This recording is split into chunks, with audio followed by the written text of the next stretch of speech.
তিন ব্যক্তির জন্য জান্নাত হারাম। এক, মুদমিনু খামরিন, যে মদ খায়, নেশা করে, নেশাখোরের জন্য জান্নাত হারাম। নেশাখোর, মদখোর, গাঞ্জাখোর, ফুট্টাখোর, বাবাখোর, ডাইলখোর, এ জান্নাত তার জন্য হারাম।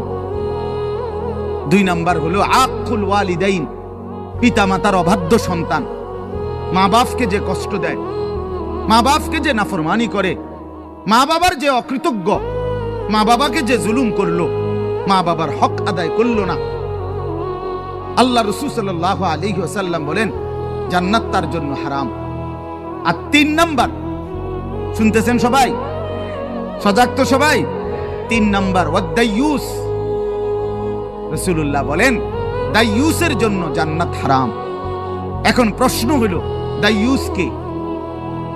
খোদার কসম বাপ, এটা আমারও বলা না, আপনার কোনো আলেমের না, আল্লাহর রাসূল বলে দিছে। দাইয়ুস কাকে বলে?